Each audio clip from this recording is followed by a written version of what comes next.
Hello student, उम्मीद करता हूँ आप सभी लोग अच्छे हो गए। आज का टॉपिक है हमारा डिसेंडिंग ऑर्डर, जो क्लास 8 का फर्स्ट चैप्टर में रेशियो नंबर में है। ठीक है, तो मैं आपको पहले डिफरेंस बताना चाहता हूँ कि असेंडिंग और डिसेंडिंग में डिफरेंस क्या होता है, और बहुत ज़्यादा इजी ट्रिक से समझाने वाला हूँ कि आप कभी बोलोगे नहीं कि असेंडिंग क्या होता है और डिसेंडिंग क्या होता है, उसमें डिफरेंस क्या होता है।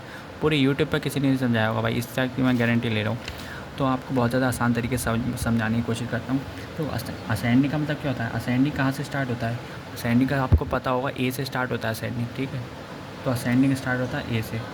ठीक है, तो ए क्या है, ए के बाद आता है बी, बी के बाद आता है सी, सी के बाद आता है डी, मतलब ए बी सी डी। तो हमारे क्या है, छोटे से सबसे छोटा ए, उससे बड़ा बी, फिर सी डी।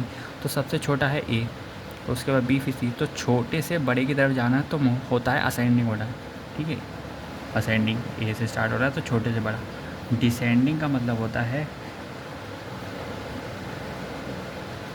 ये बड़े के छोटे की तरफ जाना, बड़े से छोटे की तरफ जाना। देखो डी सी बी डी, मतलब कम हो रहा है ना, डी के बाद सी, फिर सी के बाद बी, बी के बाद ए, तो सबसे छोटा ए के पास आ गया। तो मतलब डिसेंडिंग का मतलब है सबसे बड़े से सबसे छोटे के पास जाना। तो इसी क्वेश्चन में हमें यही करना है कि डिसेंडिंग ऑर्डर में करना है, जो सबसे बड़ा है वो सबसे छोटे के पास जाना, मतलब बड़े से छोटे के पास जाना। ठीक है, तो फर्स्ट क्वेश्चन है हमारा -2। फर्स्ट क्वेश्चन हम नोट कर ले रहे हैं पहले, -2 कॉमा -13/6 कॉमा 8/-3 कॉमा 1/3। ठीक है, अब इसमें क्या होगा, पहले आपको एलसीएम लेना आना चाहिए कि एलसीएम कैसे लिया जाता है। एलसीएम लेना ना आता है तो मैं आपको बता रहा हूँ कि एलसीएम कैसे लेते हैं। ठीक है, यहाँ बता दे रहा हूँ, साइड में एक लाइन की दे रहा हूँ, रफ लाइन। ठीक है, तो मैं आपको समझाने की कोशिश करता हूँ कि एलसीएम लेते कैसे हैं। अब यहाँ मैंने लिखा एलसीएम हम ले रहे हैं। ठीक है, तो हमें यहाँ कुछ नहीं है, जब कुछ नहीं होता है, ठीक है, जहाँ कुछ नहीं होता है वहाँ 1 होता है, तो हमने 1 मान लिया अपॉन में। ठीक है, तो इसका हमने ले लिया 6,3,3 एलसीएम ले लिया। ये किससे डिविजिबल है, 3 से। 3 2 जा 6, 3 1 जा 1, और 2 से 1 जा 1 1। ठीक है, तो हमारा एलसीएम आ गया 3 2 जा 6, तो हमारा एलसीएम आ गया 6। ठीक है, तो हमने अब हम एक एक करके सॉल्व करेंगे। -2/1 इंटू, ठीक है, इंटू अब हमारे पास 6 है। अब मैं क्या एक 1 की मल्टीप्लाई करूँ जो मुझे 6 मिल जाए, तो मुझे मालूम है कि 6 1 जा 6। अब नीचे मल्टीप्लाई करिए तो ऊपर भी हमें मल्टीप्लाई करना पड़ेगी। ठीक है, हमें नीचे मल्टीप्लाई करिए तो ऊपर भी मल्टीप्लाई करना पड़ेगी। तो हमने करी -12। ठीक है, इसे काट दो, 1/2 माइनस। ठीक है, दूसरा है हमारा -13/6, इसे ही मल्टीप्लाई करो, इज इक्वल टू का साइन लगा के 6 लिख दो। एल से हमारा 6 आया ना। अगर आपको नहीं पता है कि मैं क्या मल्टीप्लाई कराऊँ तो उसका भी एक मेरे पास सॉल्यूशन है। ये नंबर जो है एलसीएम आया है, इस वाले नंबर से डिवाइड करा दो, 6/6, 6 1 जा 6, तो 1 से मल्टीप्लाई कराओ।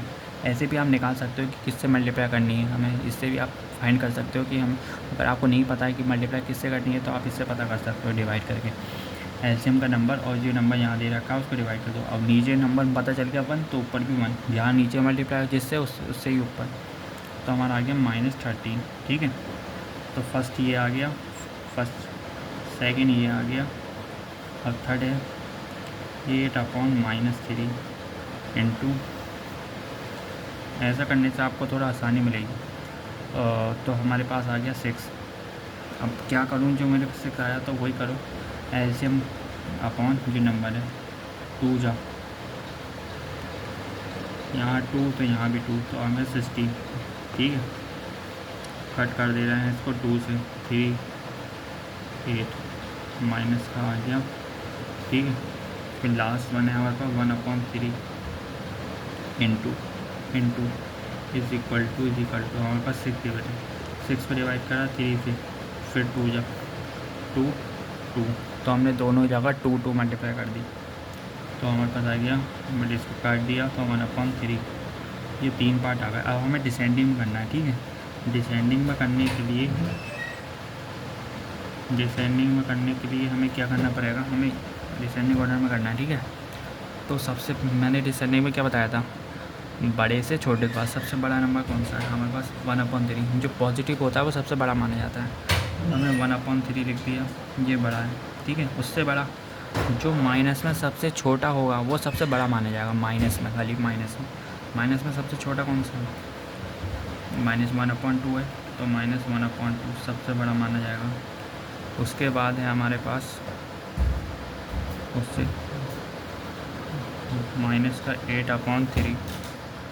उसके बाद है -13/6, ठीक है। जो सबसे छोटा होता है वही सबसे बड़ा माना जाता है माइनस में, ठीक है।